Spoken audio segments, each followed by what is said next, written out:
Hey, just Matt here from Reko Triathlon team. Just wanted to shoot a little video for you. I've been asked actually to shoot a little video on just a review of the season in 2016. So, what was my best event is the first question. So, I think my best event this year, in terms of the one I've been most happy with my performance in, was probably the 70.3 World Championships in Australia.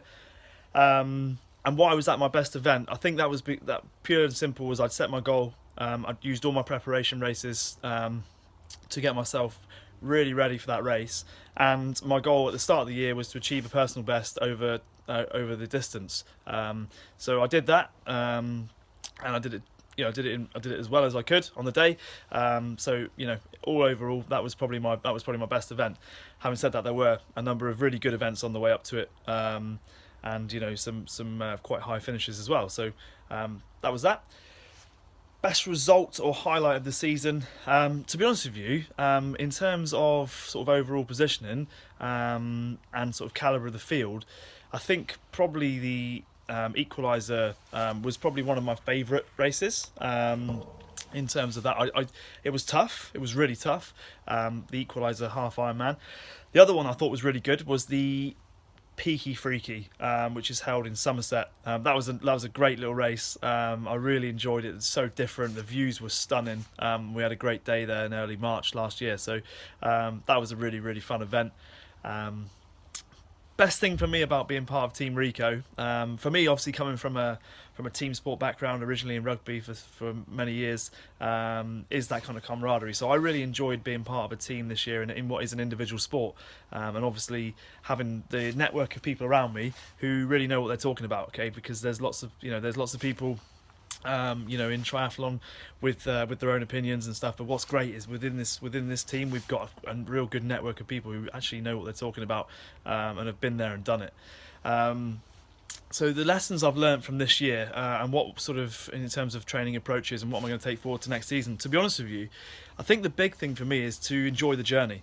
And I set out this year with my coach, and although I am a coach, with my coach I set out this year and we said that we were going to enjoy the journey, because at the end of the day there was one big race at the end of the year, and obviously I wanted to do as well as I could. But ultimately, if you weren't enjoying the process that you were going through, then if something went wrong on race day, the whole year is kind of lost. So for me, it was about enjoying these preparation races, doing my training camps, training with friends as often as I could, and obviously sharing with my friends and family the journey, and obviously part of that was taking my wife and obviously my sisters and my dad and everyone that to Australia. So I think that's a big lesson for everyone to learn, that enjoy the journey, involve those people around you, because they are the ones who are going to be supporting you on those days when it's peeing it down with rain and you've got to be in transition at 5:30 in the morning. So in terms of that's what I do. And I think probably as well in terms of the actual training side of things, I think there's a time and a place for being really focused and really structured, and then there's a time to have some fun. And I think in the off season for me, it's about having a lot of fun, again training with friends, and just getting out there and enjoying the training. And then when the time comes to really nail it, go out there and nail it, and don't be sucked into kind of just doing events just for the sake of it. Okay, so really pick your races, enjoy the off season.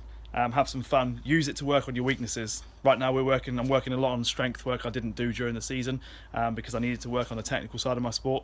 But now in the off season we'll be working on strength, and I'm looking forward to next season. I'm going to be really a lot stronger, certainly as an athlete. So my plans for next year really, again lots of races. I'm not going to try and do too many races early on. So a lot of my racing will be done between June and September. And I'm going to do Ironman 70.3 in Weymouth, and my goal is to qualify for the World Championships again, which next time will be held in South Africa. So there's a little review from me. I might just use this as an opportunity just to thank Reko Sports and Jared particularly, who's been behind all of us as athletes, just to give us a chance. We are not pro athletes at all. We are everyday people who love triathlon, and I feel very grateful to be part of Team Reko, and I'm really looking forward to next year, and welcoming lots of people to the same events that we've done this year. Great fun. So thank you very much. Matt Luxton, Team Reko.